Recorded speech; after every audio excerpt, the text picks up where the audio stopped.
Deuxième épisode. Aujourd'hui, on va présenter Forêt Internationale et ANAPAC. Donc, en gros, chaque mois, on essaye de présenter deux associations pour qu'elles se connaissent, des associations environnementales, pour qu'elles se connaissent et pour qu'on puisse faire des collaborations entre nous. Donc, n'hésitez pas à utiliser au maximum le chat pour vous présenter, pour donner vos contacts, pour que les autres puissent vous contacter et pour échanger des informations. N'hésitez pas à échanger, à donner des idées pour que les autres s'améliorent, pour voir si vous pouvez collaborer. C'est vraiment un espace ouvert où tout le monde prend la parole. Donc, n'hésitez pas à lever la main pour prendre la parole pour discuter. Ça sert à ça. Donc, la première chose, vous pouvez vous présenter dans le chat, le nom de votre organisation, qu'est-ce que vous y faites, la mission de l'organisation et votre email et votre numéro de téléphone pour que tout le monde puisse les avoir. N'hésitez pas. Moi, je m'appelle Farima Tidjani. Je suis la coordinatrice de Adansonia Green et tout à l'heure, je mettrai mes contacts dans le chat pour que tout le monde les ait. Donc, Adansonia, ceux qui organisent… Allô? Vous voyez toujours mon écran, il se passe des choses. Je pense que quelqu'un est en train de présenter à ma place. Est-ce que vous voyez mon écran? Non, du coup, on le voit en petit en fait. Oui, parce que… Effectivement, il y a quelqu'un qui doit être en train de présenter en même temps, mais je pense que tu dois pouvoir l'annuler. Reprendre la main sur la présentation. Non, Seigneur Sané. C'est bon. Donc, je recommence. Désolée. Donc, nous, on est Adansonia Green. On est une association sénégalaise à but non lucratif.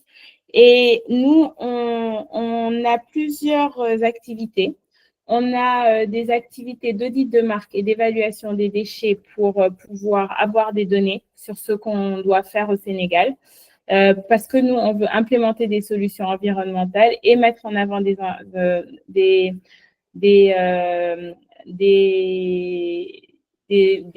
produits ou des services environnementaux qui existent déjà au Sénégal.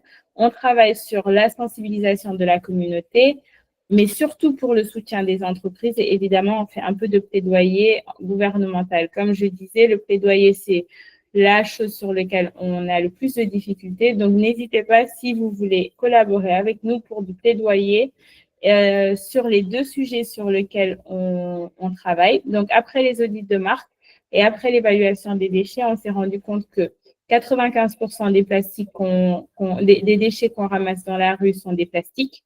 Et on s'est rendu compte qu'il y a encore 50 à 70% de déchets organiques dans les poubelles de nos maisons. Du coup, on travaille sur deux projets. Projet de réemploi pour essayer de réduire tout ce plastique à usage unique qu'on jette dans la rue et projet de compost pour traiter ces 50 à 70% de déchets organiques qu'on envoie dans les décharges, alors que c'est plein de nutriments et on peut en faire autre chose que de remplir des camions poubelles avec qui vont aussi loin que des décharges et qui vont aller contaminer nos décharges. Donc, voici les deux sujets sur lesquels on travaille. Nos projets de réemploi qu'on a en ce moment, c'est accompagnement des organisations pour des événements zéro déchet. Donc, si vous faites des événements et que vous voulez qu'on vous accompagne, n'importe quel événement, n'importe quelle activité, pour réduire les déchets, on est là. On a des projets de sacs réutilisables dans les boutiques, de tasses réutilisables pour les vendeurs de café tout bas, de contenants réutilisables pour la vente à emporter ou la livraison pour les restaurants. Ça, on n'a pas commencé le dernier, mais on espère commencer bientôt. Et enfin, pour les déchets organiques, on a lancé le marathon compost dans les écoles pour essayer de mettre des composts dans le maximum d'écoles au Sénégal et évidemment de sensibiliser les élèves toute l'année. Et compost décentralisé dans les quartiers et mettre en place des centres de traitement de déchets. Donc, si jamais aussi vous voulez collaborer sur un de ces sujets, Vous êtes les bienvenus. Est-ce que vous avez des questions pour moi?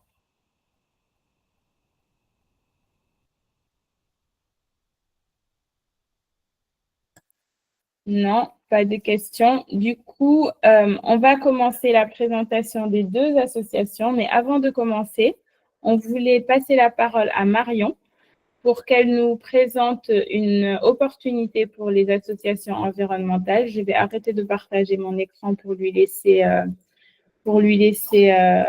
la main et après, on reprendra la main.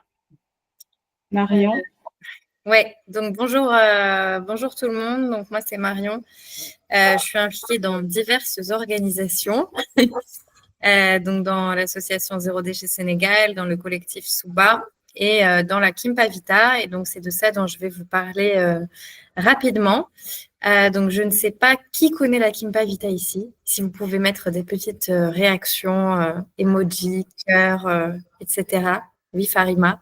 Ah, toi tu connais. Farima, Chérif. Bon, il n'y a pas grand monde qui connaît, donc c'est très bien que je sois là ce soir. La Kimpa Vita, c'est une initiative culturelle, féministe et éco-responsable. On organise diverses activités, dont un festival annuel, des podcast clubs, des conférences, des projections de films dans l'espace public, etc. Et donc là, en fait, merci tout d'abord à Dansonia, donc Farima et Omar de nous donner l'opportunité de présenter ça ce soir. Mais on a notre festival annuel qui a lieu ce week-end, donc le vendredi 15 novembre et le samedi 16 novembre.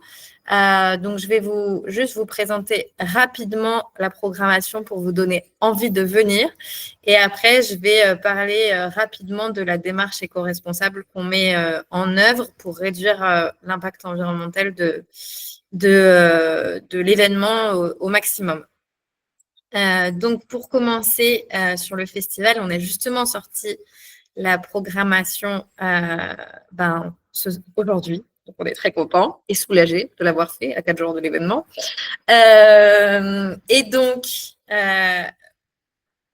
le festival, donc c'est notre 6e édition. À chaque édition, on met un pays africain ou afro-descendant en avant, dont une figure féminine qui est très souvent méconnue de l'histoire de ce pays. Et donc, pour cette 6e édition, ça va être le Maroc, avec comme figure féminine Fatima Al-Firia, qui est la fondatrice de la première université du monde qui se trouve à Fès au Maroc. Donc, le 15 novembre, on va commencer avec un book club un book club sur un livre qui s'appelle Islam et femmes, les questions qui fâchent, de l'autrice Asma Lamrabet. On aura le vernissage de notre exposition qui s'appelle Confluence et qui va parler des liens entre la culture Gnawa et les cultures ouest-africaines. Donc, la culture Gnawa, c'est justement des Africains qui ont émigré vers le Maghreb. Et donc, on étudiera les liens entre les deux cultures. Toute la soirée, on aura de la restauration marocaine et un marché de nuit avec des artisans locaux. Une conférence sur la musique électronique au Sénégal. Et ensuite, un concert de musique traditionnelle sénégalaise, une performance de danse, donc sur l'histoire de Fatima Al-Firia. Et enfin, des DJ sets entre 22h et 2h30. Donc ça, c'est pour le premier soir. Donc j'espère que vous avez déjà envie de venir. Et donc le samedi, on commencera à 10h, donc avec du yoga enfant et une première conférence. Il y aura des ateliers aussi toute la journée, donc self-défense, ateliers sur la sexualité, ateliers pour les femmes entrepreneurs. Donc, plusieurs conférences. Donc, la première qui est la restitution du laboratoire de recherche. Ensuite, une conférence sur les violences sexuelles et sexistes, donc le cycle de la violence. De 11h à 12h30, il y aura différentes activités enfants et beaucoup d'activités de sensibilisation autour des enjeux environnementaux, justement. La conférence écoféministe de midi à 13h30 sur les femmes agricultrices avec des témoignages croisés entre le Sénégal et le Maroc. Et donc, on parlera justement des défis et des solutions des femmes agricultrices au quotidien, dans leur vie privée et au travail. On continuera avec les activités enfants, une conférence sur le code de la famille, des activités enfants encore, fresques du climat, conférence sur le féminisme islamique, des ateliers manuels de confection de cosmétiques naturels avec African Herbarium et produits ménagers naturels avec Aïcha Conté, la présidente de l'association Zéro Déchet Sénégal, qui a aussi la marque Niara. Une chasse aux déchets avec une histoire et une voix aussi pour les enfants. Et ensuite, on aura les projections de films avec des films de réalisatrices marocaines. Donc, cinéma enfant, puis cinéma adulte. Et enfin, du coup, toute la soirée, on aura des DJ sets, une lecture de poésie et des concerts, et on finira à minuit. Et toute la journée, il y aura une garderie pour les enfants, de la restauration, le marché des artisans locaux, des ateliers de poterie et un village des associations et des artistes. Et donc, j'imagine qu'il y a plusieurs des associations qui sont ici qui auront des stands. Et si ce n'est pas le cas, on vous invite à venir visiter. Du coup, je ne sais pas si la question s'adresse à moi, Farima, pour le site et pour les réseaux sociaux, ou si c'est quelqu'un d'autre. Mais en tout cas, je vous mets le lien du site et donc de la programmation ici. Et après, vous pouvez... Ah non, c'était pas pour moi, c'était Bonjour Mohamed. Mais je le mets quand même. Et donc, les réseaux sociaux, c'est Kimpavita Dakar. Donc,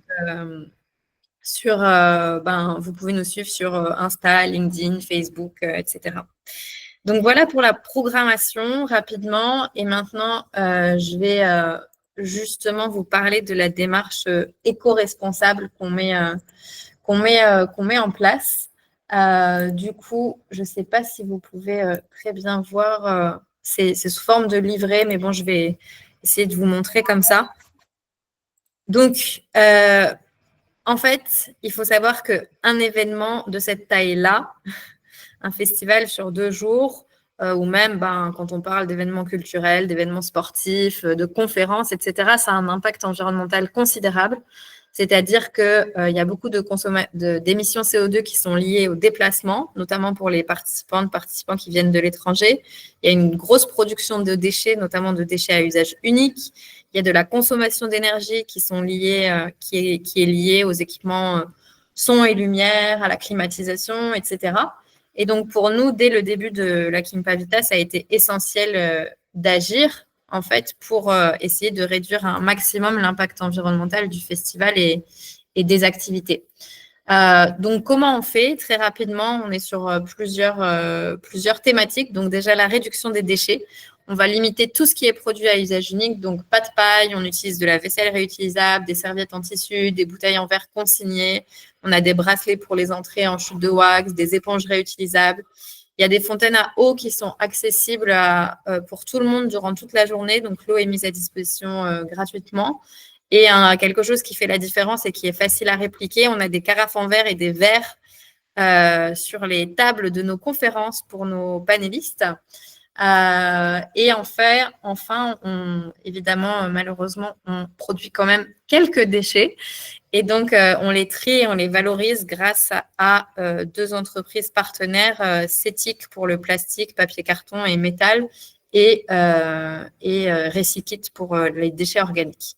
Côté consommation responsable, on travaille avec les traiteurs, pareil, pour réduire l'impact un maximum. On a de la nourriture et des boissons à partir de produits locaux, cuisine sans gaspillage alimentaire, des produits ménagers locaux et naturels. On promeut l'artisanat local et pour l'aménagement, la décoration avec principalement de la seconde main. Et on a des produits locaux et éco-responsables qui sont proposés sur les stands exposants. Côté communication, pas de flyers, pas d'affiches. On a quelques goodies éco-responsables. On privilégie la communication digitale et on a conçu notre site web de manière éco-conçue pour réduire la consommation d'énergie. On limite les déplacements à un maximum, donc on promeut la mobilité douce. On encourage les participants à venir en covoiturage, taxi partagé, transport en commun. On limite les trajets aériens un maximum. Donc ça, c'est dur parce que tout le monde veut faire venir des gens de l'étranger. Mais là, on a seulement du coup 2 artistes qui viennent du Maroc. Ça, c'est un peu plus compliqué à faire à distance. Mais sinon, nos intervenantes pour les conférences le feront à distance. Et ça, il ne faut pas le négliger parce que c'est vraiment un énorme impact environnemental.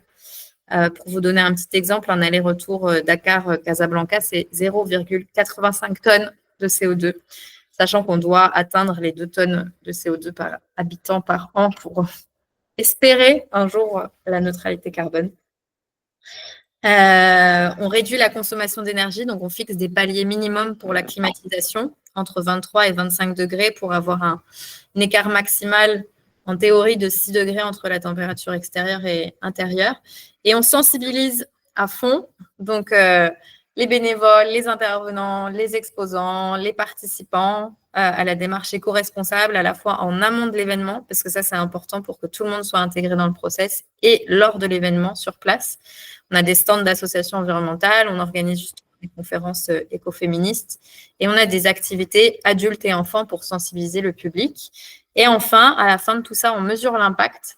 Donc, on mesure la quantité de déchets évités et la quantité de déchets générés lors de l'événement. Et on va mesurer les émissions CO2 qui sont liées au trajet aérien. Et donc, pour vous donner un petit exemple, sur la Kimpa Vita numéro 5 l'année dernière, donc on a eu 2 jours de festival, plus de 2100 participants et on a généré 160 kilos de déchets, soit 75 grammes par personne. Ça peut sembler beaucoup, mais au final, ce n'est pas grand-chose sur un événement pareil. Et surtout, en fait, on a eu 80% des déchets qui ont été valorisés dans les filières adéquates, dont 70% de déchets organiques qui sont du coup biodégradables et seulement 2% de plastique. Et sur un geste très simple dont on parlait tout à l'heure, sur les fontaines à eau, on a réussi à éviter plus de 1400 bouteilles d'eau en plastique, 50 centilitres qui sont généralement donnés sur ce type d'événement, grâce à l'utilisation de 40 bonbonnes. Voilà pour une présentation très rapide, à la fois de la programmation de la Kimpa Vita qui, encore une fois, je vous le répète, je l'espère, vous a donné envie de venir. Et après, sur toute la partie éco-responsabilité, c'est beaucoup de travail en amont, mais qui du coup paye en fait et qui vise à inspirer d'autres événements à pouvoir répliquer ce type d'initiative. Et donc, ça sera 15 et 16 novembre, place du souvenir africain. On vous attend nombreuses et nombreux. Voilà, j'avais 10 minutes, j'ai tenu à peu près 10 minutes, donc je ne sais pas s'il y a des questions rapides et sinon, voilà, vous pouvez tout découvrir sur notre site, à la fois pour la programmation et la partie éco-responsabilité. Merci beaucoup, Marion. C'était très clair et bravo pour la démarche éco-responsable. Ça nous donne aussi des idées quand on fait nous-mêmes nos activités. Aïchatou, tu avais levé la main. Je ne sais pas si c'était une erreur ou si tu avais une question. Si quelqu'un d'autre a une question aussi. Donc, il y avait une question, mais c'était avant que Marion le dise. C'était à la place du souvenir africain. Oui, c'est ça. Oui, Elioun.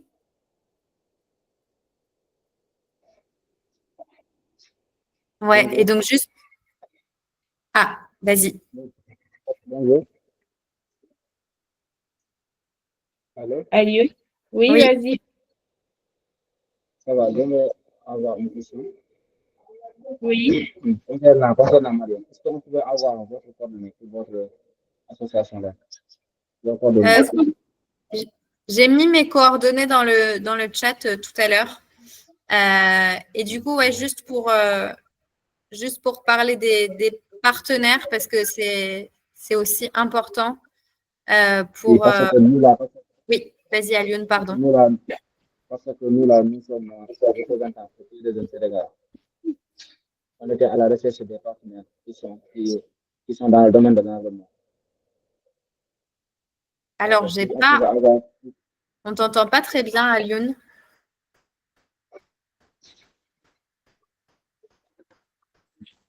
D'accord, désolé. Ah, c'est bon, c'est mieux. Oui, c'était Alioune Mbaye. On est les représentants des jeunes Sénégal. Nous étions à la recherche des partenaires qui sont dans l'environnement. C'est pour cela que je vous demandais vos coordonnées, si ça serait possible pour qu'on puisse créer une partenariat entre nous et vous. Ben, du coup, je pense que l'ensemble des contacts des organisations qui sont là sont dans le chat. Allô? Donc, oui, on t'entend, hein, Alioune. Et donc, oui, juste pour finir, donc Souba et Kimpavita, on travaille ensemble depuis les débuts, justement, pour l'accompagnement, mais on a aussi d'autres partenaires qui sont importants dans la mise en place des alternatives. Donc, on a Recycit et Cetic qui nous accompagnent sur la collecte, la mise à disposition de poubelles, la valorisation des déchets organiques. Sounou Plastique Odyssée qui nous fournit du mobilier et des poubelles en plastique recyclé. Mia pour les fontaines à eau, les bonbonnes d'eau. Niara sur les produits ménagers naturels. Kalao qui est une brasserie artisanale qui fait aussi des boissons artisanales qui joue vraiment le jeu du zéro déchet. Et l'association Zéro Déchet Sénégal qui était aux prémices quand on avait la Kimpavita comme événement pilote. Voilà, donc je vous partagerai toutes ces informations et voilà, j'espère que ça vous a inspiré et que du coup, ça pourra permettre à d'autres événements de répliquer la démarche. N'oubliez pas, c'est ce week-end à la place du souvenir africain. 15 et 16 novembre. Merci beaucoup, Marion. Je suis désolée, comme justement on est à 4 jours de l'événement, je ne vais pas pouvoir rester toute la réunion parce que j'ai encore beaucoup de choses à mettre en place pour justement parvenir à ce que l'événement soit éco-responsable ce week-end. Mais merci encore une fois de l'opportunité et de l'invitation. Super. Et bon courage pour la suite de la réunion. Merci, Marion. Merci beaucoup. Bye. Bonne soirée. Bonne réunion. Merci. Du coup, je partage pour la suite.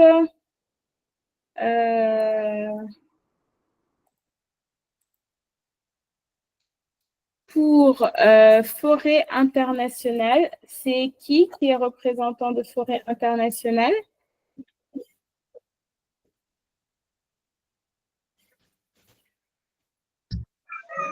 C'est moi. Bonsoir, bonsoir. Bonsoir, j'ai vu que tu avais des problèmes de connexion. Est-ce que là, c'est bon? Oh, oui, c'est bon, je pense. Ça Okay. passe pour le moment. Super. Donc, je te donne la main pour que tu te présentes à tout le monde et je défile les slides. Quand tu veux passer à un slide, tu me dis slide. D'accord, ça marche. Bonsoir tout le monde, je suis Abdelkader Badi. Je suis le coordonnateur de la section sud de l'association Forêt Internationale. Voilà, c'est une association qui agit dans tout ce qui est protection de l'environnement. Donc, moi, je suis technicien agricole de formation. Suivant, s'il vous plaît, slide.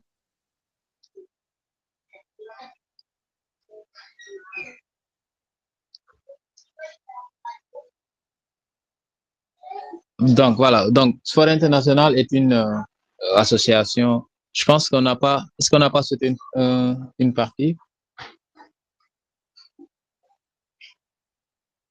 Farina, tu me reçois? Non? OK. Oui. Donc, oui.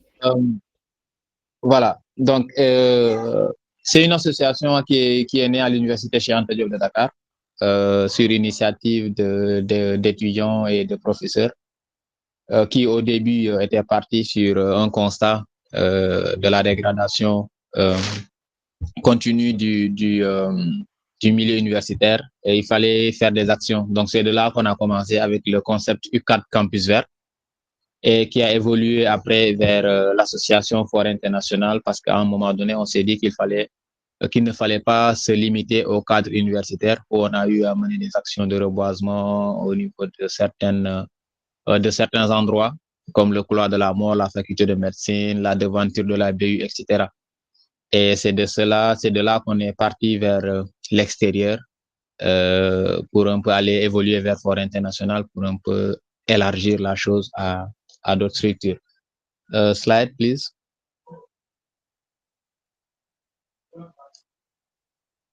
Voilà, donc comme toute organisation, donc on a une structuration, donc on a un bureau national dont le président est Dr Amadou Bachi, qui est docteur en droit de l'environnement, aussi, et la vice-présidente Lily Zeigler, qui est encadreur au niveau de l'Université technique de Berlin. Et next. Voilà, donc au niveau de la zone sud, nous avons pour un peu une gestion de proximité parce que beaucoup de nos activités sont menées dans la zone sud, bien que nous intervenons dans plusieurs autres zones au Sénégal. Donc, il fallait une coordination dans la zone sud qui puisse un peu prendre le relais et avoir cette gestion de proximité, ce qui fait que moi, Abdelkader Badji, je coordonne cette section-là. Avec Amadou Badji comme secrétaire, qui est aussi technicien horticole, et monsieur Aliou Goudjabi, qui est agent des aires marines protégées, qui gère la trésorerie. Next.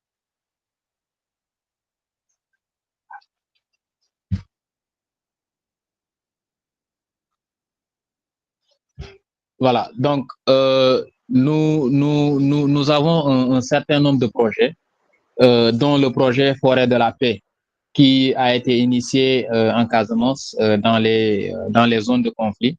Donc, l'idée, c'est de permettre à ces populations-là de pouvoir retrouver leur environnement qui s'était vu dégradé avec un peu le conflit qui a fait des déplacés.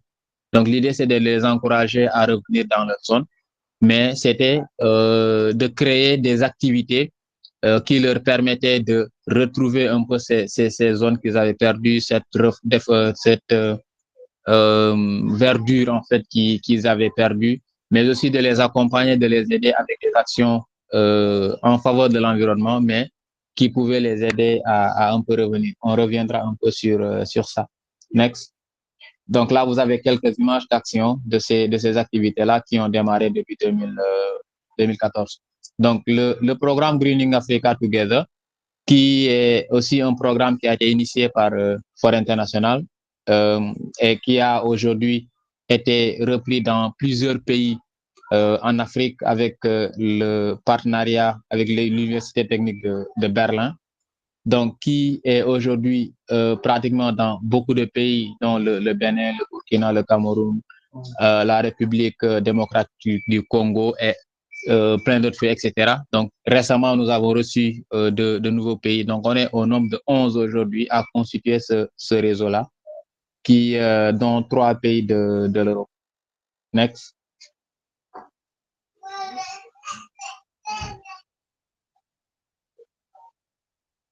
Alors, ça, c'est quelques actions parce que le programme Greening Africa Together agit sur plusieurs volets. Donc, on a le volet PV, photovoltaïque, qui consiste aujourd'hui à permettre aux étudiants qui ont fait des études en théorie de manière générale, parce que l'objectif, c'est un peu le service learning. Donc, tout ce que les étudiants ont appris en théorie, de pouvoir les mettre en pratique, mais en rendant service aux communautés.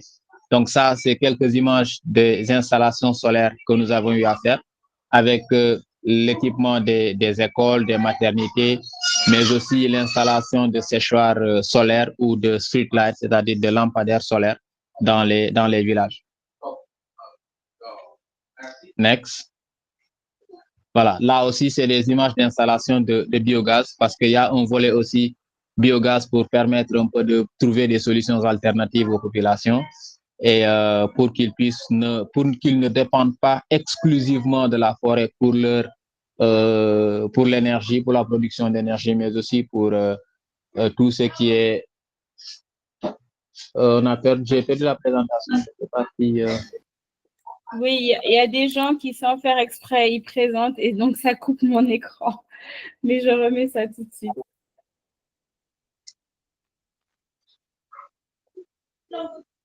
Donc, je disais que ça, c'est des installations de biogaz, de biodigesteurs pour un peu trouver des solutions alternatives, toujours dans le cadre de ce programme Green Africa Together, pour que les populations puissent avoir de l'énergie, mais aussi de l'engrais, parce qu'il y a un volet agroforesterie aussi dans le programme. Next.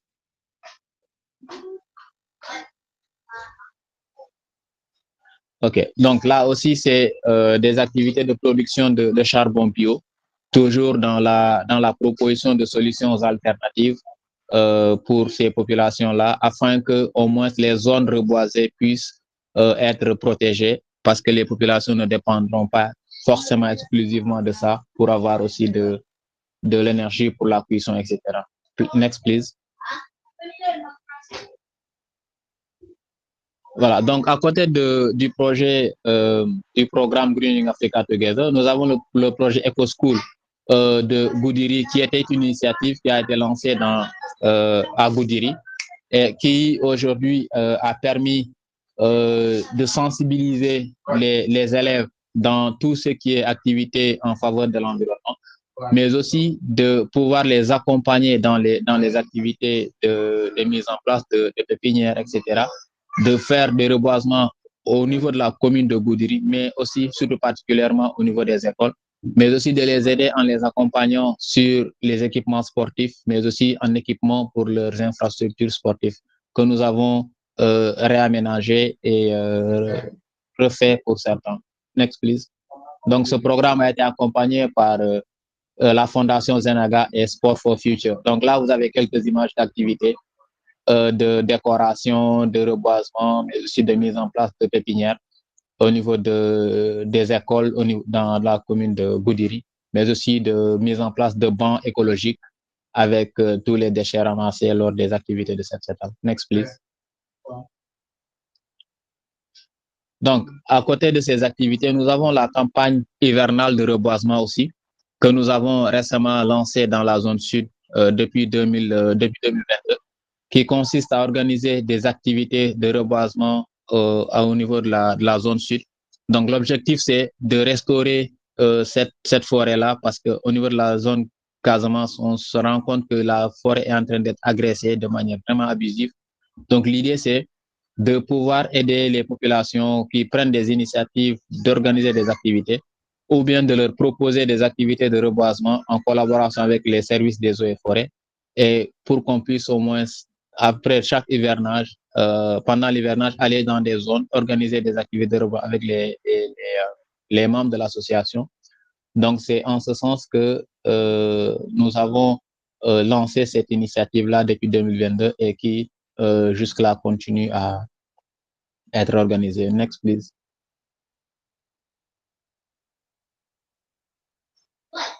Voilà.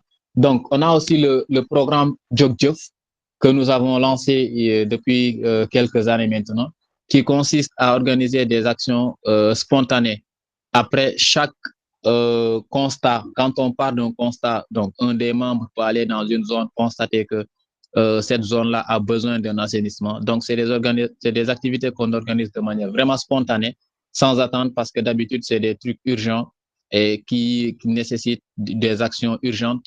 Et c'est là où nous avons lancé ce programme, Jogjof, c'est-à-dire on se lève et on se lance directement sans hésiter, sans calcul. Next, please.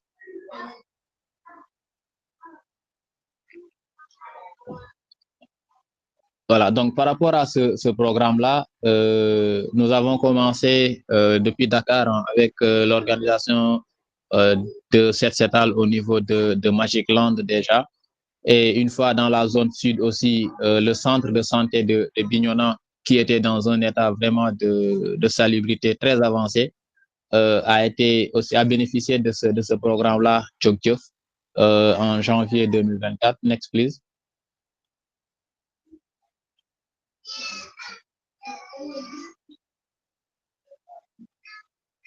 Donc voilà. Donc dans le cadre du programme Jokjof, je pense qu'il y a des slides qui ne figurent pas. Parce que c'est après Magic Land, il y a eu le centre de santé de Bignona, il y a eu le poste de santé de Tangori dans la zone sud toujours, et aussi le marché, le grand marché de Tangori qui est à côté du marché de Bignona aussi, qui ont eu à bénéficier de ces activités-là. Maintenant, bon, nous travaillons dans le cadre de ces projets Next avec un certain nombre de partenaires, des partenaires académiques, mais aussi des partenaires institutionnels. Donc, comme l'Université Cheikh Anta Diop de Dakar, qui est notre premier partenaire pratiquement dans le cadre du programme Greening Africa Together, l'Université Assane Seck de Ziguinchor, ainsi que l'Université technique de Berlin, qui sont vraiment des partenaires par rapport à nos activités dans le cadre du réseau Greening Africa Together. Next. Voilà, donc nous avons eu à travailler aussi avec, comme je l'ai dit, le réseau Greening Africa Together, qui est devenu maintenant qui évolue vers une ONG. Donc nous attendons un peu la finalisation de ce.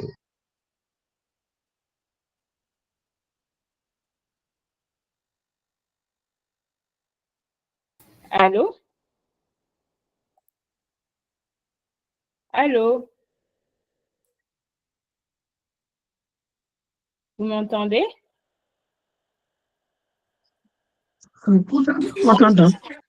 Oui. C'est Kader qui a un problème. Vous me recevez? Oui, Manga. Allô?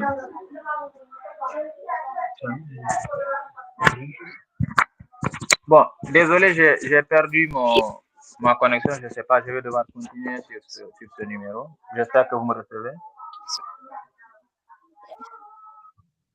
Ok. Oui, Donc, je disais que les partenaires avec qui nous avons eu à travailler, Greening Africa Together, le Programme national de biogaz, le DAT, la Fondation Zenega et l'ONG LVIA sont des partenaires avec qui nous avons eu à travailler sur certains de nos projets. Next, please. Donc voilà, voilà ce qui est de la présentation. Maintenant, pour les perspectives, je vais un peu revenir sur un certain nombre de programmes sur lesquels nous sommes en train de travailler et pour lesquels on a besoin de partenaires, que ce soit des associations ou des ONG, etc.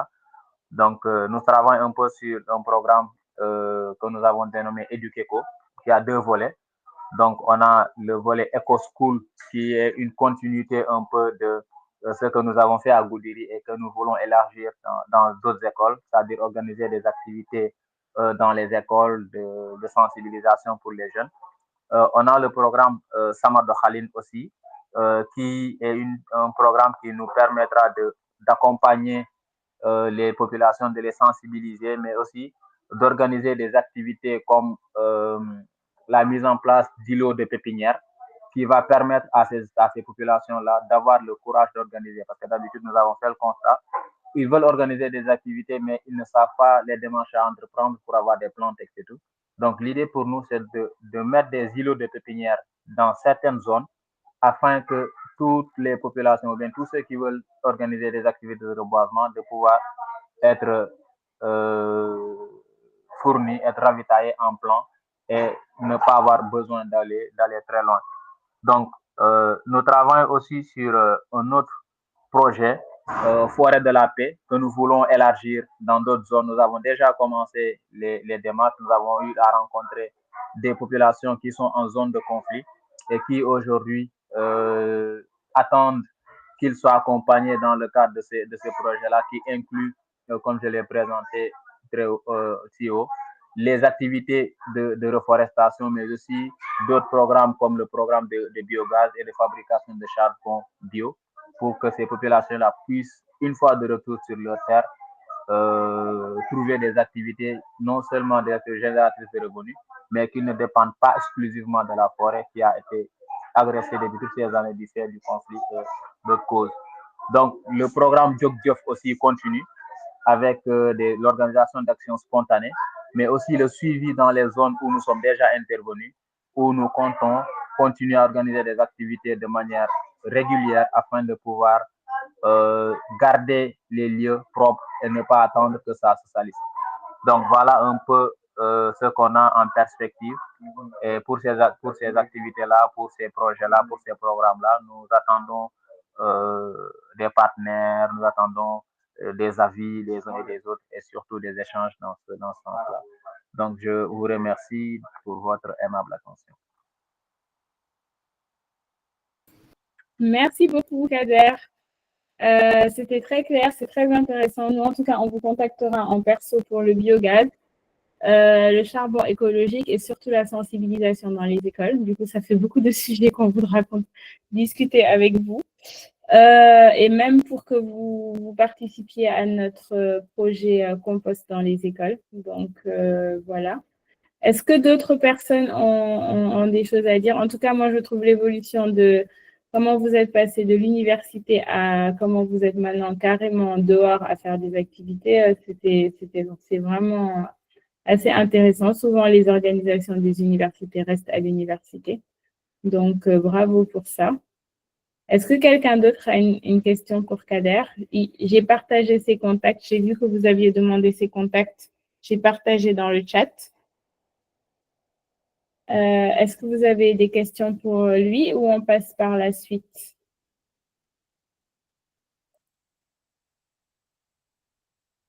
Parfait, merci beaucoup. Donc, on passe... merci Kader pour la présentation, merci pour ta disponibilité. On passe à ANAPAC.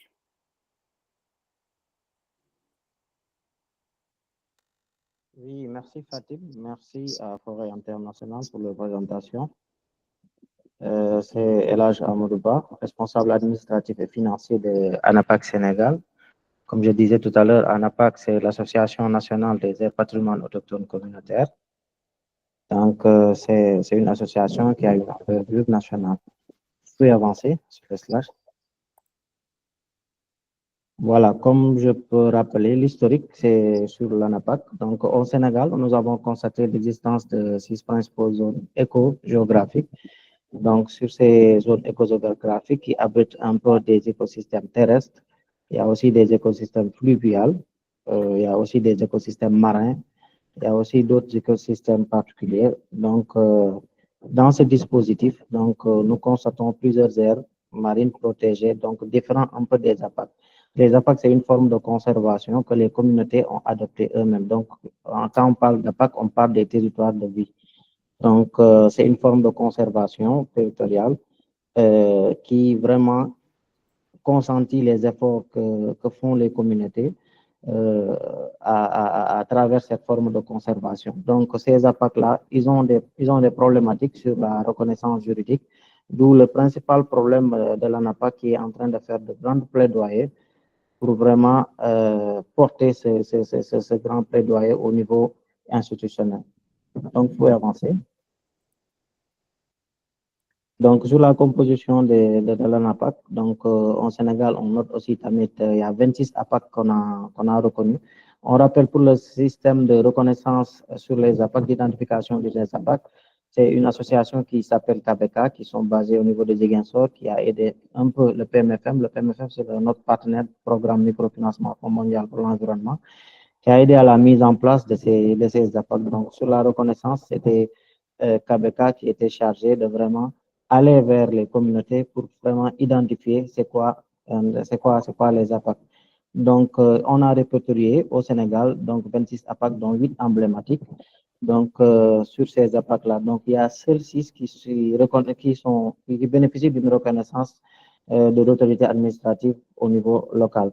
Donc, les autres sont vraiment dans un processus de reconnaissance juridique avec cette nouvelle loi que nous sommes en train de voir avec Natural Justice pour nous aider un peu à vraiment aller vers une reconnaissance juridique sur ces APAC-là. On peut avancer. Donc, comme en termes de réalisation, depuis qu'on a mis en place l'ANAPAC, nous avons eu à vraiment continuer sur ce processus de reconnaissance juridique sur les APAC.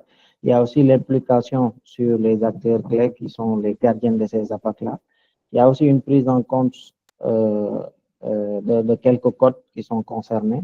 On a fait aussi la promotion des réseaux. On a mis en place des réseaux, 5 réseaux zonaux.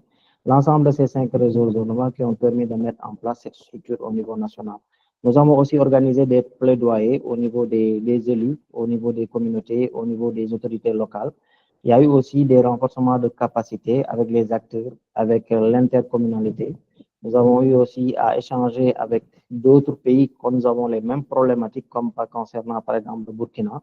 Il y a aussi des campagnes de sensibilisation à travers des assemblées générales et des émissions interactives. Donc, il y a eu aussi des échanges avec les populations, les acteurs locaux, pour un peu permettre à cette communauté de connaître c'est quoi exactement les impacts. Donc, c'est une autre forme de conservation. À travers cette présentation, on a mis une petite vidéo qui vous permet vraiment en 3 minutes de comprendre c'est quoi exactement les impacts. Donc, à travers aussi tes réalisations, on a mis en place aussi, comment on dit, des réseaux progressifs, c'est-à-dire au niveau national et au niveau zonal et dans la sous-région. Il y a aussi des formations sur les codes et lois.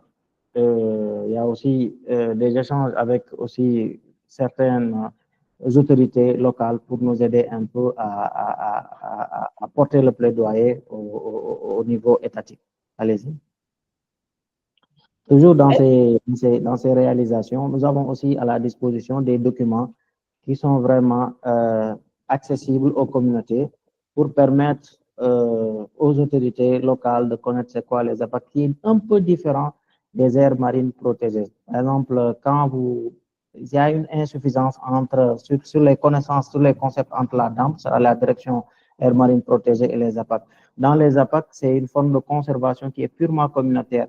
C'est pas l'État qui vient, c'est pas l'État qui ordonne un agent pour venir gérer les APAC, mais c'est les communautés eux-mêmes qui gèrent les APAC. Voilà, donc à travers les 6 zones éco-géographiques du Sénégal qu'on a pu vraiment diversifier. Donc, on peut aussi noter l'accompagnement dans ces communautés, l'accaparement aussi des terres qui est vraiment une menace, l'un des contraintes principales sur l'agrobusiness. Donc, ça constitue vraiment une menace très, très, très forte sur les APAC. Il y a aussi l'absence de délibération physique. On a une cartographie des APAC. Donc, cette cartographie nous permet de dire dans le Sénégal, tel APAC est situé dans telle zone. Mais pour la délibération, on ne peut pas vous dire exactement avec certitude les dimensions, une délibération, parce qu'il y a ce problème-là que les gardiens des APAC rencontrent au niveau local. Donc, c'est tout un processus que nous sommes en train de faire avec des partenaires clés qui sont en train de nous accompagner à travers des rencontres, à travers des visites des gens, à travers des ateliers, à travers des plaidoyers. Donc, pour vraiment une bonne prise de conscience des acteurs. Donc, il y a aussi une insuffisance du bénévolat des communautés.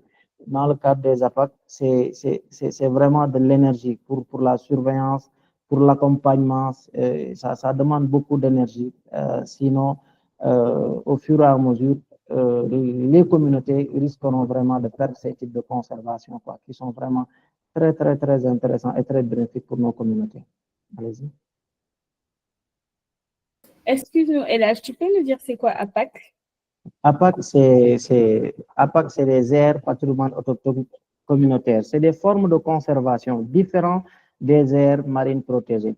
Donc, quand on parle d'APAC, c'est le nom tout simplement qui est un peu spécifique, mais on peut dire que c'est des territoires de vie. C'est des formes de conservation que nos grands-pères et nos grands-parents ont adoptées. De types de conservation pour nos forêts, pour les forêts, au niveau des fleuves. Je vous donne un exemple. Par exemple, quand vous dites le bois sacré, c'est une forme de conservation. C'est quel type de conservation? C'est une conservation, c'est ce qu'on appelle des APAC. Et on dit que dans cette zone-là, on n'a pas le droit de cultiver dans cette zone-là. On doit le protéger. Donc, c'est les communautés qui décident de protéger ça. Et quand vous touchez ça, vous risquez, il y a un phénomène qui va s'abattre sur vous. Donc ça, vous ne touchez pas. C'est comme aussi les animaux. Il y a des animaux totems où on dit que ces animaux-là, on ne doit pas le toucher. Donc c'est une forme de conservation. En faisant ça, vous faites des formes de conservation. C'est ça qu'on appelle des APAC. C'est le nom qui change un peu, mais la conservation, elle elle existait. C'est maintenant qu'on a trouvé un nouveau concept pour dire que c'est des APAC, des territoires de vie, c'est une forme de conservation, donc purement communautaire, donc différent des aires marines protégées. Donc, ça se ressemble un peu, mais c'est un peu différent. Ça, c'est une protection au niveau étatique, les AMP, mais pour les APAC, c'est une forme de conservation communautaire, purement communautaire, et c'est eux-mêmes qui décident de ne pas toucher une partie de leur forêt pour vraiment leur permettre de se ravitailler et de conserver vraiment les valeurs culturelles. Voilà un peu ça. Allez-y. Merci pour la précision. Okay. Donc voilà, depuis que l'ANAPAC a été créée, nous avons des partenaires étatiques qui nous accompagnent, notamment la Direction nationale de l'environnement et du développement durable. Et aussi, là, nous sommes affiliés au niveau du consortium international qui regroupe l'ensemble des acteurs qui sont membres des APAC. Donc, on a aussi le PMFM qui nous a aidé vraiment à la mise en place de ce réseau qui est constitué de 5 zones réseau, 5 réseaux zonaux qui constituent vraiment l'ANAPAC, le partenaire financier PMFM qui nous a aidé vraiment à mettre en place ce réseau. On a aussi Natural Justice qui nous accompagne depuis toujours à la reconnaissance juridique avec des plaidoyers. On a pas mal de documents sur le plaidoyer que nous sommes en train de porter au niveau institutionnel, avec aussi les élus que nous sommes en train d'échanger pour porter vraiment à la connaissance des acteurs sur les APAC, qui est vraiment très, très intéressant dans le domaine de conservation. On a aussi MOVA aussi qui nous accompagne et Kabeka qui est vraiment maître d'œuvre sur les APAC.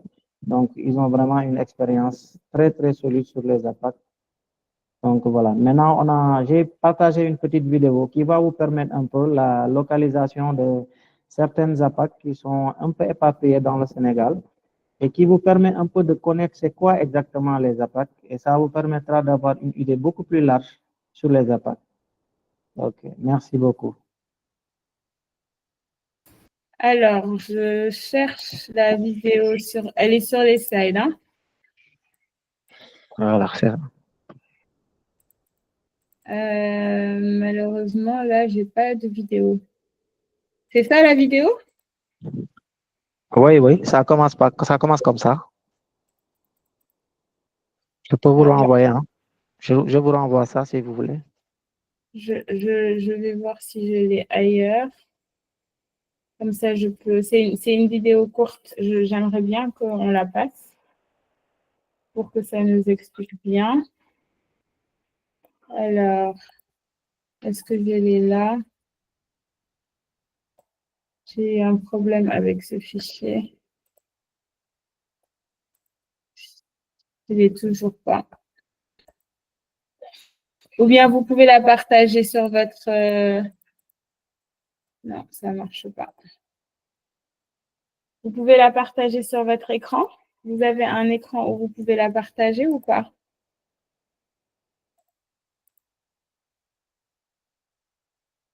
Attends, je peux la partager. Je ne sais pas si vous allez recevoir le son. Attends, je vais essayer de partager.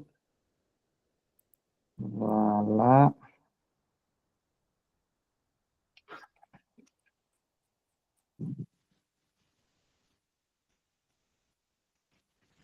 Voilà.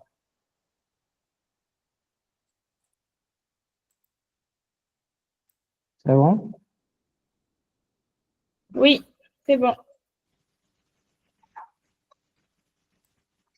Là, vous entendez?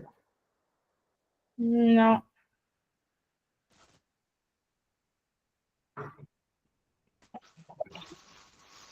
Oui. Les sites naturellement conservés par les communautés autochtones.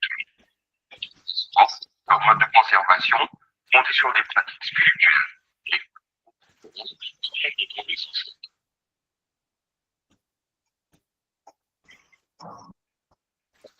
À travers une communauté qui entretient des relations naturelles. La gestion est assurée par des institutions locales à travers des décisions consensuelles.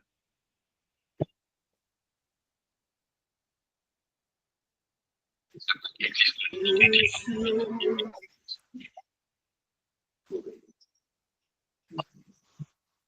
rivières, montagnes,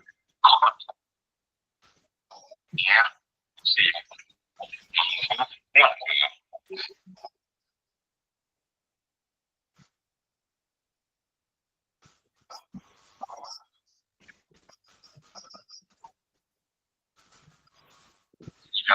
nous en avons plusieurs.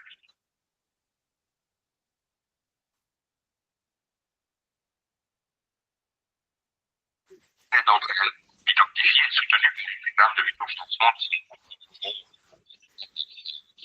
cadre de l'initiative du soutien mondial aux investisseurs ici.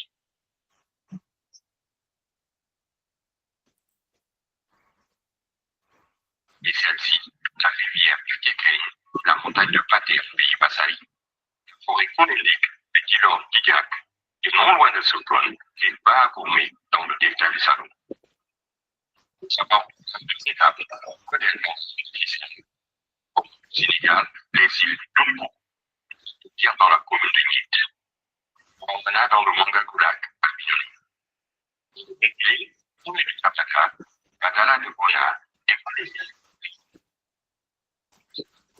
Ces sites abritent des activités socio-culturelles et des fêtes traditionnelles sacrées menées par les communautés locales. Les cérémonies de circoncision qui ont attiré la nuit des pratiques traditionnelles initialement pour ne citer que ceci. Certaines sont, pour ainsi dire, des entités culturelles comprenant à la fois la diversité naturelle et culturelle, la différence des pays, c'est que la marécité des réserves, la vague est une constante et discrète.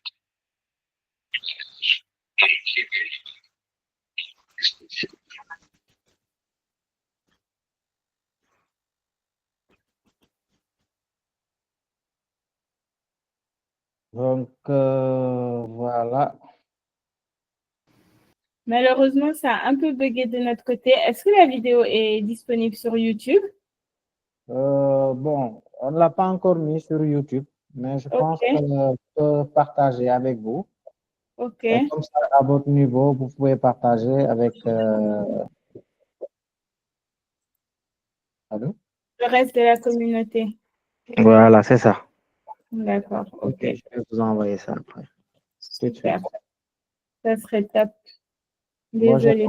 j'ai envoyé à Omar, je ne sais pas à son niveau aussi.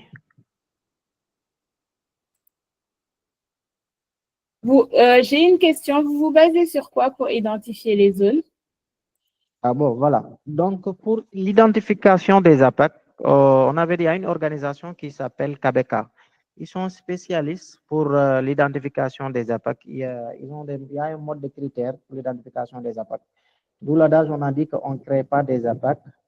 Donc, ça doit être ça. C'est des choses qui existent déjà dans une communauté, une forme de conservation qui existe dans une communauté bien donnée. Donc, cette forme de conservation qu'on vient et qu'on reconnaît, et les communautés sont d'accord que ça existe depuis longtemps. Donc, c'est leur forme de conservation. Et l'organisation qui s'appelle KBK, il vient pour faire une mission d'identification. À travers cette mission d'identification qu'il soumet aux partenaires et à l'organisation, et si ça répond à tous les différents types de critères qu'on dit que ça n'a pas été créé, mais c'est une forme de conservation communautaire qui a déjà existé depuis plusieurs années, c'est leur mode forme de conservation. Et les communautés sont d'accord sur leur forme de conservation, ils reconnaissent ça. Donc, on les intègre dans l'association et ils sont affiliés au niveau du consortium international. Récemment, le Sénégal a reçu la visite internationale du Fonds mondial pour l'environnement. Il avait visité un des APAC qui se trouve à Djilor Djidjak. Donc, quand il est venu, une partie à Djilor Djidjak, les communautés ils ont trouvé une forme de conservation pour permettre, durant la période de soudure, les animaux venaient se ravitailler au niveau de cet espace-là. Donc, il y avait certaines espèces qu'ils conservaient, c'est une forme d'arbre automne, certaines espèces qu'ils plantaient et ils faisaient des pépinières. Donc, c'est un espace que personne n'osait toucher. Parce que quand vous touchez dans cet espace-là, il vous arrive des malheurs dans votre famille. Donc, c'est un espace que les communautés ont décidé de conserver. Et naturellement, ils ont trouvé cette forme de conservation qu'ils ont vraiment pérennisée. Donc, quand le partenaire était venu, il a vu cette forme de conservation et qui permet, quand ces animaux venaient se ravitailler là-bas, il y a une partie aussi des plantes qu'ils vendaient et ça permettait d'acheter un peu de grillage pour continuer cette forme de conservation. Maintenant, il y avait comment on appelle, ils se sont organisés en gardien d'APAC, c'est-à-dire c'est à tour de rôle que les gens veillaient. Il y a une équipe matin qui veillait sur l'espace et l'autre équipe veillait aussi l'après-midi. Donc c'est un peu du bénévolat pur et dur qui se faisait dans ces zones-là. Donc à travers un partenaire qui les a un peu aidés à clôturer cet espace, à mieux protéger cet espace-là. Donc, c'est une forme de valorisation de ces APAC. Super, merci pour l'information. Je disais dans le chat que j'avais jamais considéré ces aires comme des aires de conservation, mais en fait, c'est exactement ça, quoi. Merci pour cette nouvelle vision. Est-ce que quelqu'un a une autre question pour Eladji ou est-ce que c'était clair? J'ai partagé les contacts d'Eladji dans le chat. Il y a quelqu'un qui m'a demandé. Donc, n'hésitez pas à le contacter. Et merci Eladji pour ta présentation. C'était top.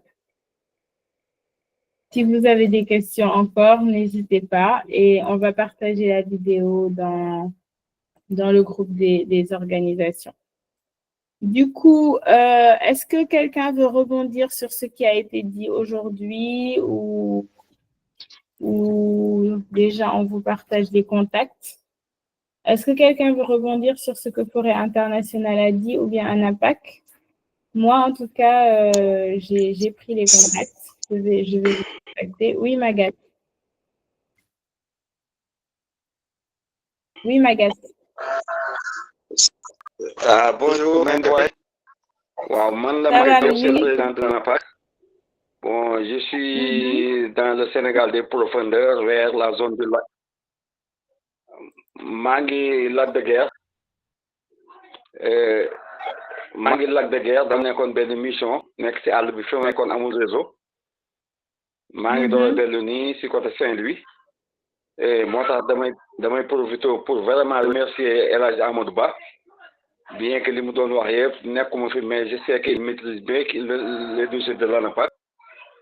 Comme samay toogaay barewul moo taxoon ma profité keroog.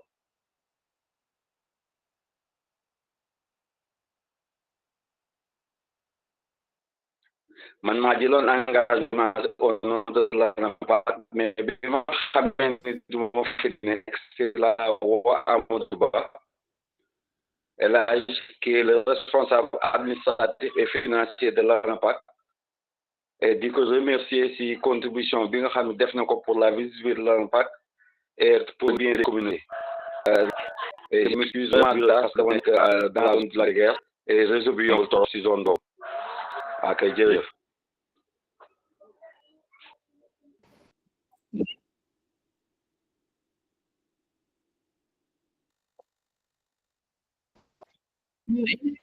Et là, je vous ai bien représenté, machallah. C'était très clair ce qu'il a dit. Merci beaucoup. Il y a quelqu'un qui pose une question, c'est Aïchatou. Elle demande, est-ce qu'il faut suivre une formation pour la conservation? Aïchatou, peut-être si tu veux développer un peu ta question.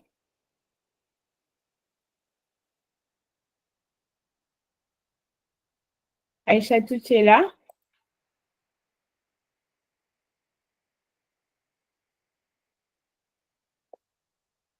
Oui, est-ce que tu peux développer un peu ta question? Est-ce qu'il faut une formation pour quelle conservation exactement?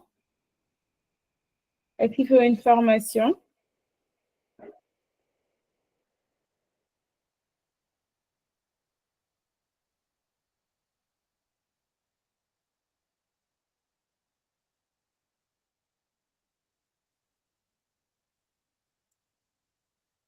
Bon, je ne sais pas si vous comprenez Eladji ou Magat. Moi, je ne comprends pas trop la question. Elle demande, est-ce qu'il faut suivre une formation pour la conservation des aires, pour les aires?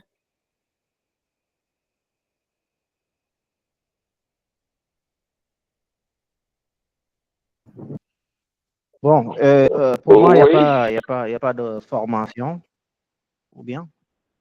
Bon, je laisse président. Président, je vous donne la parole.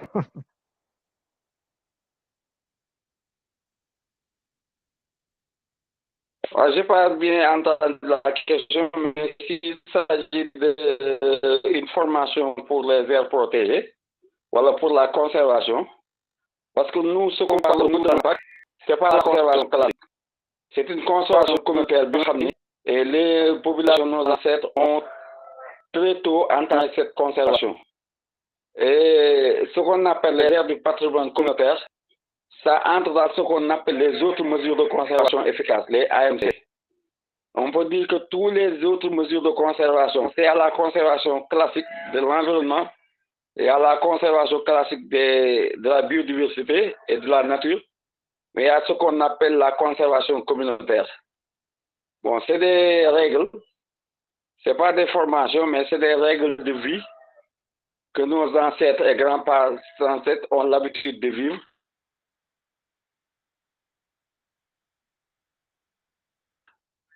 Et leur objectif principal, ce n'était pas même la conservation, mais c'était l'utilisation rationnelle de nos ressources naturelles. Et qui utilisent au niveau des APAC ou bien au niveau des AMC, les autres mesures de conservation, l'objectif premier, ce n'était pas la conservation, mais l'objectif final, c'est la conservation. Parce que toute utilisation rationnelle, toute utilisation durable de nos ressources naturelles, ça renvoie à la conservation. Donc, la conservation, c'est des actes quotidiens, ou bien des modes de vie, ou bien une manière d'utiliser la ressource naturelle. Tout ça, ça entre dans la conservation. Nos ancêtres n'ont jamais fait de conservation, n'ont jamais fait de formation, mais ils faisaient très bien la conservation. La conservation n'est rien d'autre, parce qu'il y a ce qu'on appelle la protection et la conservation. C'est deux différents. La protection, c'est au niveau des parcs nationaux, c'est-à-dire boulal boulgere. C'est ça qu'on appelle la protection pure et dure, comme ce qu'on fait au niveau des parcs nationaux ou autres, moi, boulal boulgere. La conservation, c'est l'utilisation rationnelle de la ressource pour que la ressource continue à exister et les gens l'utilisent, le consomment d'une manière durable. En tout cas, nous, au niveau de la presse, c'est comme ça on définit la conservation. Et donc, il y a une différence entre la conservation et la protection. Je vous remercie. C'était très clair pour moi, en tout cas. C'est très bien compris. Apparemment, Aïchatou aussi a levé le doigt. Merci pour ces réponses. Est-ce qu'il y a d'autres questions? Je ne vois pas de main levée. Je pense qu'il n'y a pas d'autres questions. Du coup, je vais vraiment vous remercier les deux associations d'avoir été présentes aujourd'hui. Forêt Internationale, je partage vos informations et vos contacts. On vous appellera. Et ANAPAC, je partage aussi 2 numéros de téléphone et vos contacts et réseaux sociaux. Oui, Maguette. Voilà, je vais rebondir aussi parce que, voilà, comme je suis venu en retard, comme on dit, au niveau de la conservation des APAC, ce sont nos ancêtres qui conservaient les ressources naturelles pour bien vivre avec ces ressources. Cause pour laquelle on parle APAC territoire de vie. Et je pense que M. Ba a bien vous a expliqué ce que c'est que les APAC. Mais au niveau des APAC, nos ancêtres faisaient la conservation. Il y a ce qu'on appelle la conservation classique. C'est ce que font les eaux et forêts, les parcs nationaux ou autres. Mais il y a la conservation communautaire. Qui dit conservation communautaire dit utilisation durable de la ressource. Parce que ces ressources-là, c'est pour les populations. Cause pour laquelle on dit la nature pour tous, mais tous pour la nature. Nos ancêtres ont même allé jusqu'à... Le concept qu'on parle aujourd'hui, c'est de la réconciliation entre la nature et l'humain. Mais nos ancêtres ont très tôt défini cette réconciliation. Parce que si tu vas dans notre zone traditionnelle, on est allé jusqu'à prendre les animaux et les familiariser avec les hommes. Cause pour laquelle on parle de l'excel, le lièvre, qui a son nom c'est Sel, comme moi mon nom c'est Diaw, le lièvre son nom c'est Sel, parce que dans le Baol, ils ont remarqué que ce sont les Sérères qui sont des scènes qui sont beaucoup plus nombreux là-bas. Et ils mangeaient les lièvres pour défendre l'utilisation rationnelle, c'est-à-dire utiliser on dit que les legs là, leur nom c'est Sel. Cause pour laquelle nos ancêtres disaient que celui qui a un nom comme Sen ne doit pas toucher, ne doit pas blesser le lièvre. C'était une forme de conservation. On dit Djamoudjoub, on dit Gulemsar. Donc ce sont des formes de conservation pour qu'ils se familiarisent avec les animaux. On dit, par exemple, l'arbre tel, on ne doit pas le couper. Un jeune ne doit pas couper tel bois parce qu'il y a du djinn là-dedans. Ou bien, on te dit que mais pourtant, il y a le vieux tel qui prend ces racines-là pour en faire des médicaments. On te dit que ce vieux-là, il utilise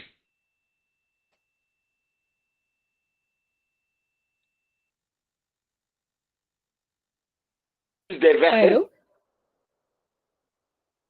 Allô? Pour ne pas être maudit par les djinns. Allô? C'est des formes de conservation. Mais tu dis que mais pourquoi ce vieux utilise ces racines? On dit que parce qu'il a des versets.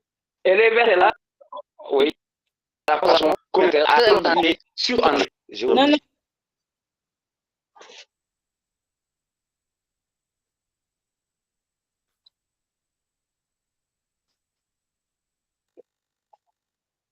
C'est super intéressant en tout cas, hein. Il y a même Chérif qui dit ça dans le chat. C'est très intéressant de voir les liens entre les histoires qu'on raconte et la conservation. Merci Maguette. Omar, tu as une question?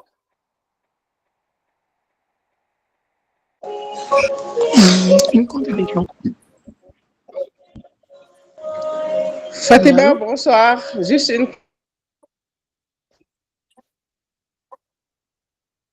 Oui, je pense que 2 personnes ont commencé à parler en même temps. Allô? Non, elle peut parler, je vais attendre. Il y a quelqu'un qui a parlé tout de suite. Qui peut reprendre la parole? Oui, bonsoir à tout le monde. Moi, je suis arrivée en retard. Oui. C'est juste une contribution pour la prévention, la conservation communautaire. C'est une des pratiques qui devient de plus en plus fréquente, surtout dans les zones des îles du Saloum, où les populations sont maintenant conscientes qu'il faut conserver, faire une conservation communautaire pour tout ce qui est produits halieutiques, les huîtres, les pagnes, les yoros, tout ça, et le repos biologique, c'est comme ça qu'on les appelle, le repos biologique. En saison des pluies, ils ont vu que la productivité diminue, donc ils sont obligés de laisser en repos cet espace pour une meilleure productivité. Merci. Super, merci pour l'ajout, Ramatoulaye, et merci d'être là. Omar? Oui, merci Farima. Bonsoir à tous. Moi, j'ai une contribution. Donc, tout d'abord, je vais commencer à féliciter nos 2 intervenants, à savoir Aboukader Badji de Forêt Internationale et Amadou Dapak. Donc là, on a beaucoup appris. Avec Forêt, ils ont fait pas mal d'activités. Donc, du coup, ça fait 14 ans qu'ils sont actifs. Et c'est des choses à féliciter avec les activités qu'ils sont en train de faire. Et récemment, même Kader, il a oublié de mentionner qu'ils avaient organisé la conférence au Sénégal. Donc là, c'était l'occasion aussi que Forêt Internationale essaie de s'allier avec les organisations qui sont là essayer de travailler ensemble pour plus d'impact. Ils font pas mal d'activités, mais c'est en travaillant ensemble qu'on pourra atteindre beaucoup plus les objectifs qu'on sera fixés. Pour le cas d'ANAPAC, moi, je ne savais pas qu'il y avait une telle association qui est une activité au Sénégal. Et franchement, on a beaucoup appris avec les éclaircissements de Moussa Diaw. Merci beaucoup. Et j'espère que vraiment, après cette activité, on pourra réellement collaborer ensemble, que ce soit l'Ansonia, Forêt internationale et les personnes qui nous ont suivis ce soir pourront tirer des enseignements, que ce soit de Forêt que d'ANAPAC. Et voilà ce que j'avais à dire. Merci beaucoup. Oui, Karamo. Merci, Oumar. Voilà, bonsoir tout le monde. Donc, voilà, c'est Karamo Sissé Badji. Donc, je suis membre de l'association ADET Sénégal, qui se trouve à Bignona. Mais là, je ne vais pas parler au nom de ADET Sénégal, je vais parler au nom de moi-même. Et je vais demander conseil à ces spécialistes de l'environnement qui sont là. Parce que je suis dans une école éco-responsable, je dirais, hein? Donc où les enfants font tout, n'est-ce pas, à l'école. Tout ce qui est protection, tout ce qui est protection de l'environnement, en tout cas, tout ce qui est ramassage des déchets organiques, les enfants sont très, très, très, très motivés. Du coup, ils ont eu vraiment, comment dire, ils ont eu à faire des tas, en tout cas, à faire un dépôt, un important dépôt à l'école. Donc, du coup, à l'heure là, nous sommes confrontés à un problème. Dans cet espace-là où ils ont mis ces déchets, ils veulent construire des toilettes. Donc, du coup, il va falloir faire sortir tous ces déchets-là. Donc, vous voyez, et là, je suis en train de me demander comment faire pour vraiment faire sortir tous ces déchets-là.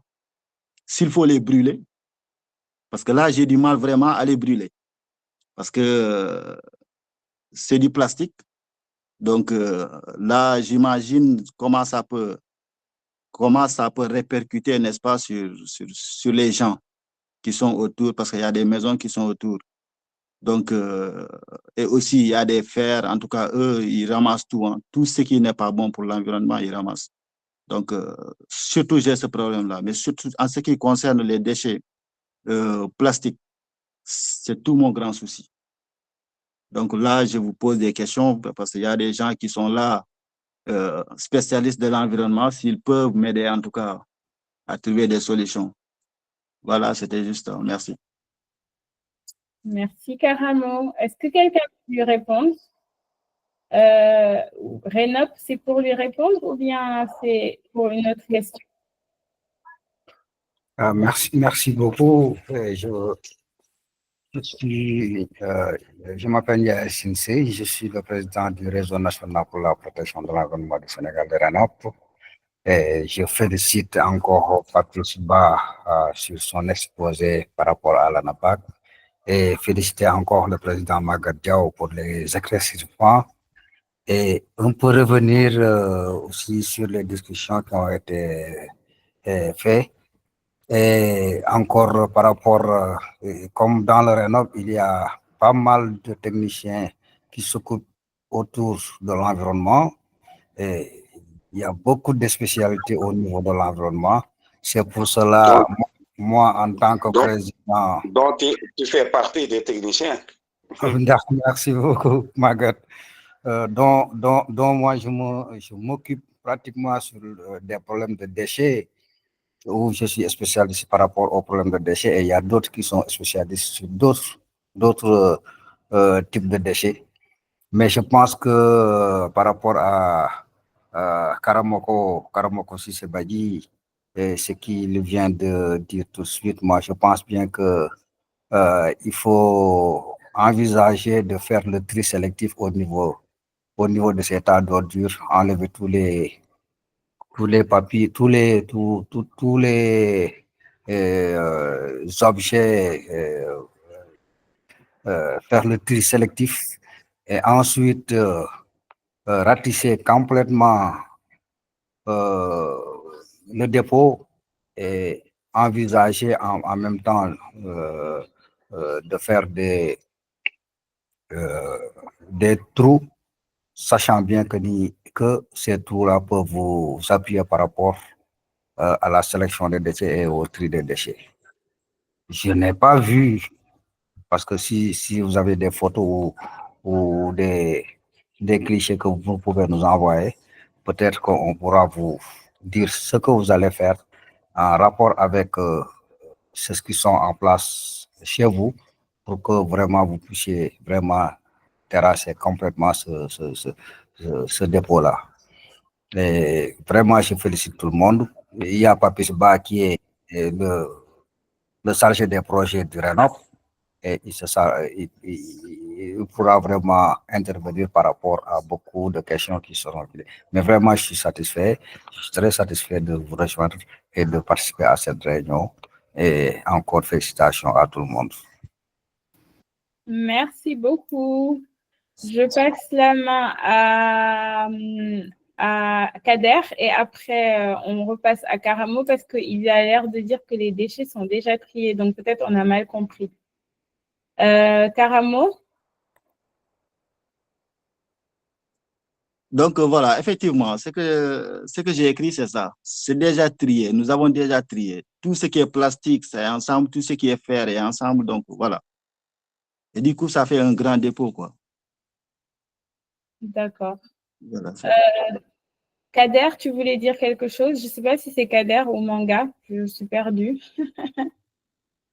Non, c'est Kader. Ok. Voilà, donc en fait, je voulais remercier tout le monde aussi, remercier M. Ba pour la bonne présentation des intéressantes actions qui sont menées par ANAPAC. Donc par rapport au souci de Karamo, je pense. Karamo, vous dites que vous êtes à Bignona, c'est ça? Bon, oui, mais là, je suis à Kafountine. Mais notre association se trouve à Bignona, en fait. L'école en question dont vous parlez, où il y a le souci, c'est où l'école se trouve à Kafountine, dans la commune de Kafountine. Oui, dans la commune de Kafountine. C'est une presqu'île, quoi. Ouais. Oui, je connais bien. Je suis un peu de la zone. Donc, en fait, je voulais juste aussi aller dans le même sens de proposition de solution. Maintenant, moi, je pense que je vais vous contacter. On va voir si c'est possible de passer voir. Et comme c'est déjà trié, je pense que bon, pour ce qui est du fer, normalement, ça ne doit pas poser de problème parce qu'il y a pas mal de personnes, même à Bignona, qui rachètent le fer, etc. Maintenant, pour ce qui est du plastique, on verra comment est-ce qu'il faut pouvoir, s'il le faut, impliquer les autorités locales afin qu'on puisse le faire sortir. Et je vais voir avec aussi le responsable de ProPlast Makumba, qui est un ami, un grand à moi. Peut-être qu'il pourra nous aider à voir s'il peut les reprendre parce qu'il fait beaucoup de recyclage de déchets. Et sûrement, je vais le contacter dès demain pour lui en parler. Et sûrement, peut-être, je vais me déplacer sur place pour avoir un peu les quantités, etc. Ou bien si on peut avoir des images. Et on pourra voir, et voilà, si on peut avoir des solutions pour ce qui est du plastique. Maintenant, pour ce qui est biodégradable, je pense que là, il n'y aura pas de souci. Vous pouvez les réutiliser à travers le compostage comme vous venez de le dire. Donc, j'ai mis mon numéro dans le chat. Donc, si possible, vous me faites signe. Comme ça, on pourra, ou bien vous m'envoyez directement votre numéro à travers Omar. Et on pourra aussi voir ensemble. Et bon, j'encourage aussi tout le monde aussi s'il y a d'autres propositions de solutions aussi, je pense que ça sera bien. Merci.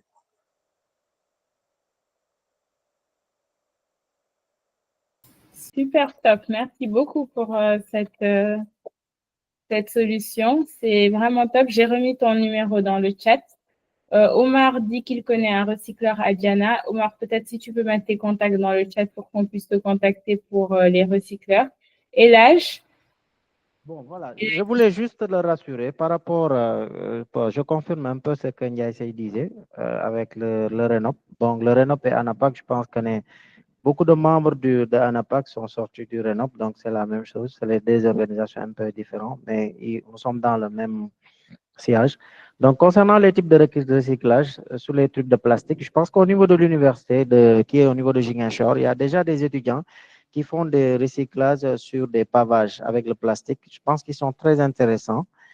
Je vais essayer de voir leur contact et voir comment vous mettre en contact. Il y a aussi le professeur Hassan Goudjabi qui est là-bas au niveau de Ziguinchor et aussi l'ancien forestier Goudjabi aussi qui sont là-bas et sont membres aussi du réseau RENOP. Et on va mettre en place tous ces acteurs-là afin de vous aider à pouvoir régler le problème le plus rapidement possible. Donc, c'était un peu quelques contributions que je voulais apporter par rapport à Karamoko, quoi. Merci, Président Ndiaye, merci, Président Maguette, et merci, Fatima, et merci à tout le monde. Ah, vraiment, je suis très contente. Vous êtes top, top, top. En tout cas, j'espère que Karamochi a pris le contact de tout le monde. Donc, j'ai mis le contact de Forêt Internationale. On a aussi le contact de Eladji. Omar a mis son contact parce qu'il connaît un recycleur à Diana.